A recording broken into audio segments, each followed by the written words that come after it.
that is not the best for us now. What we just need now as a country is, one, to unite together for a common purpose. We must know why we are together, and we must respect each other. By the time we respect the South, we respect the West, we respect the North, and we have this common understanding of putting Nigeria first, then we can be able to achieve greater results. What we have, and it is being tagged secession, is common injustice. What we need to have in the country, that since injustice is not going to have its place, has taken order of the day, that every injustice must be gone from here to one place to another, we are going to have bountiful problems in the land. Why? Marginalization has taken over our thinking, our understanding, even the common sense to tell you that we have a norm that is existing in the country for years, which is a normal thing. For any president that comes in, need to understand that we have this in existence. But what the biggest challenge we have is marginalization on part of languages. Certain part or certain region will cost us a lot. Are you getting it? If we have to operate in an existing country and federal character is what we should embark on, let us go ahead. But when you begin to sideline and put other people in bondage, thinking that this region does not exist, thinking that this region does not qualify, thinking that this other region does not do this. No, it's not like that. We don't operate like that. And we need to undergo this so that the country will have a direction. When you go to marginalize other region and take that, okay, there are no existence and no presence of humanity down there, you are put the country in coma. And the country will continue experiencing this. Okay, as in, when you talk about one Nigeria, for Nigeria to divide, to me, it's not the solution. It is never the solution. Because you don't expect somebody from the southwest to divide and somebody from the southeast to divide, from the Igbos, the Yoruba. If you divide, the problem has not been solved. So I think the only way we can tackle this is to look into what the problem is, what is the problem of the people, and solve the problem. Meet them at their needs, get to know what they are passing through. When it comes to I don't want to be sentimental, but let me put it, the Igbos, in ruling, in terms of ruling, governorship or presidential aspects, aspirants, we should have the Igbos, we should have the Yorubas, as in they should do it, as it should be in a rotating form, whereby the Igbos rules, the Hausa rule, the Yoruba rule. So it should be everybody going around the cycle, not a particular person ruling the government. Whereby it's just like you are driving, you are putting these people, the particular set of people aside, and which is not called for. Well, one thing I know is when it will happen, you don't need to struggle too much like they are struggling, and it will just happen like that. But if you ask me, I doubt it will ever happen, because we are better united than divided. So agitation of secession of Nigeria is nothing to write on about it. There's no call for that secession. We have to go together, to move together, to be strong. Together we strong, divided we fall. Nigeria, we need to. The issue of divide the country is, I think, there's no time for that for now. We are grown past to that level that we are calling for secession. There is no reason for secession. Let's team together and work together. The youth, we have the country in our hand. The destiny of this country is in our hand. Let the youth to come together and take it book by the own by getting the matter of leadership from the elderly.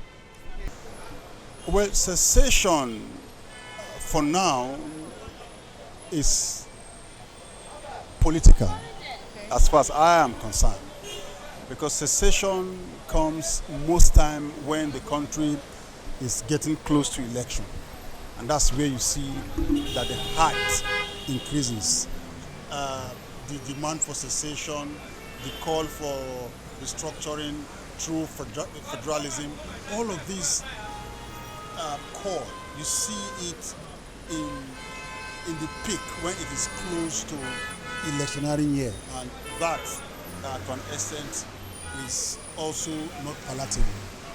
We all have the right to demand to stay in an association or to belong to an association, to belong to a country or not, but there is a way of doing it. You do it in such a way that you don't infringe on the right of other people. If you take a look at what is happening in parts of the country, I will not mention a name of the region, you discover that the activities of some certain group is really infringing on the right of others, other innocent citizens, law-abiding citizens of the country. So if we are going to have this issue come up every now and then, come up every 4 years, we should be able to have a way of tackling it once and for all. We cannot continue to have a certain group, a certain person demanding for one particular call when election is by the corner. I take it to Southwest. Before now, there was this demand. Before the 2015 election, there was the demand for true federalism, there was the demand for restructuring. But as soon as their party, the APC, came on board, that call, that demand went down. You understand? Yeah. Now election is by the corner. They are resurrecting that demand for secession, demand for restructuring. Okay, talking about that, first of all, I would like to say that what made us to live together peacefully is as a result of the whole democratic setup and the confederation putting up the country together.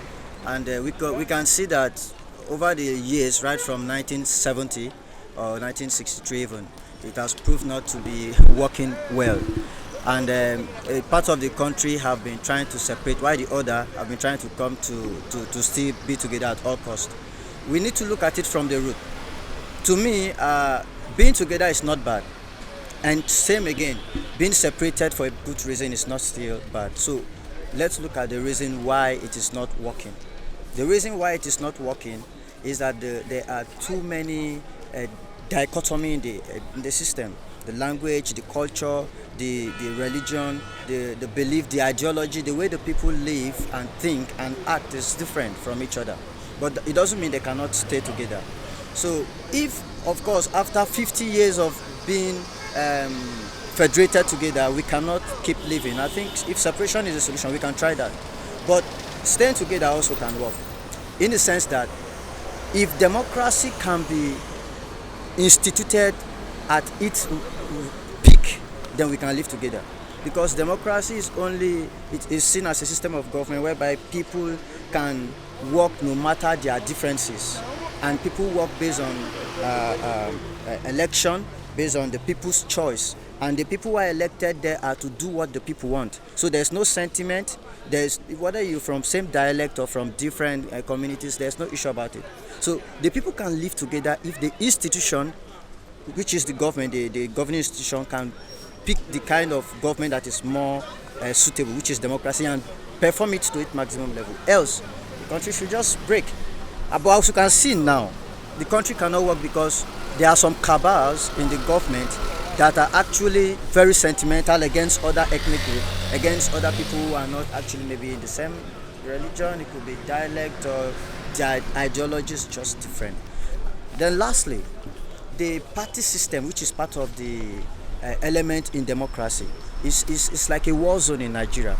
The way the politicians carry the party system, which of course you cannot separate it from democracy because we need party system to select leaders. The way they carry it on is different. They recruit the young ones who come into belonging to their parties as if the others are your enemies. And as I talk to you, my generation, the older generation and the younger generations are seeing people who are not in their parties like enemies. So aside the ethnic, aside the dialect, aside the religion, now we have party issues. Such a country cannot hold. It's a big problem actually.